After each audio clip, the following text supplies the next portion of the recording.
Ce projet de loi d'amnistie qui est en ce moment sur la table du Parlement, Stéphane Ballong, l'examen est toujours en cours. Il dit quoi, ce projet, concrètement? Alors, ce qu'il faut retenir, en substance, ce projet de loi dit ceci.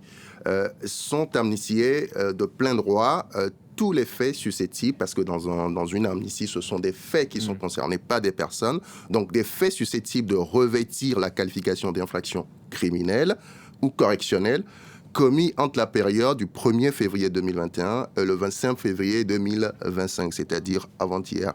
24. 25, c'est ce que dit le projet de loi. Et ceci tant au Sénégal qu'à l'étranger.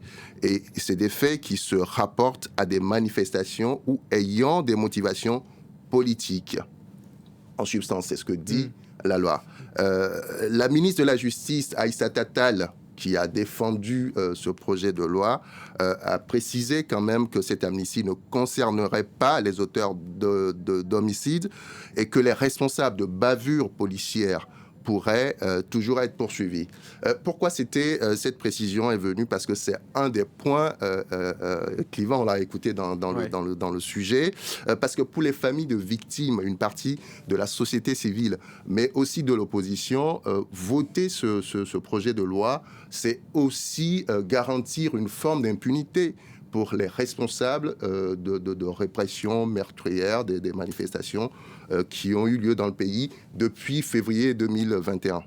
Pourquoi, vous me demanderez, pourquoi le février 2021? Souvenez-vous, les premières manifestations qui ont conduit à des émeutes meurtrières ont commencé à cette époque-là, lorsque Ousmane Sonko avait été placé en garde à vue dans cette affaire qu'on a appelée l'affaire Adji Sarr, dans laquelle il était accusé de viol.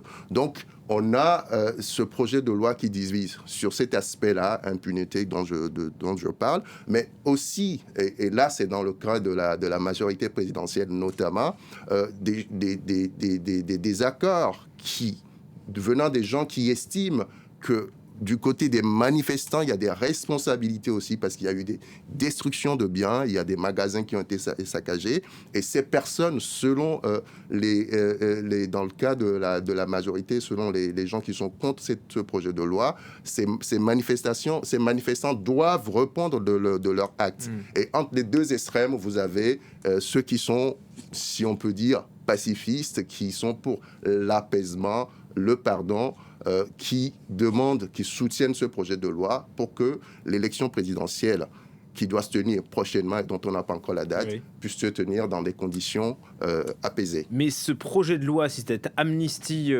est validée par le Parlement, ça va rebattre complètement les cartes politiques en vue de la présidentielle? C'est une possibilité. Alors, ça renvoie à qui peut être concerné par cette loi. Vous suivez mon regard, Julien. Mais d'abord, qu'est-ce qu'il faut dire?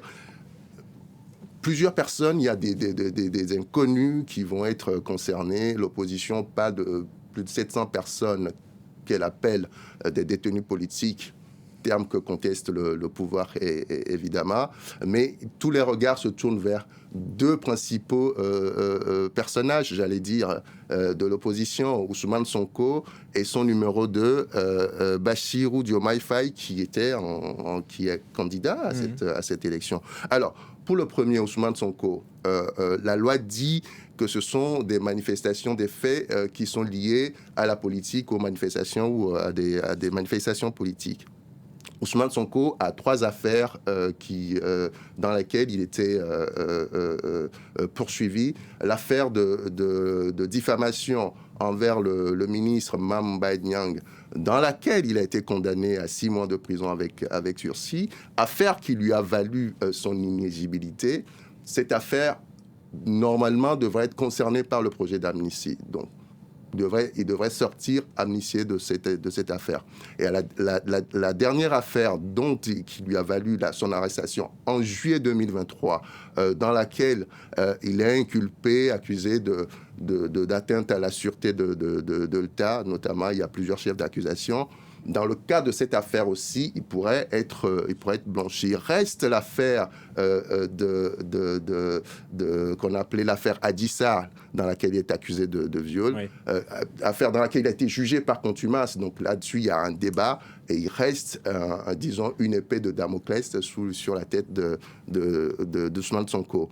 Ensuite, son numéro 2, qui est candidat et qui a des chances d'être élu, qui est sérieux candidat, lui a été condamné, n'a pas été condamné, il est inculpé lui aussi de faits qui sont liés à des manifestations, et dans ce cas-là pourrait être blanchi et pourrait finalement concourir en étant libre de ses mouvements. Concourir, mais la présidentielle n'est pas encore fixée. Merci en tout cas, Stéphane Ballong. On passe à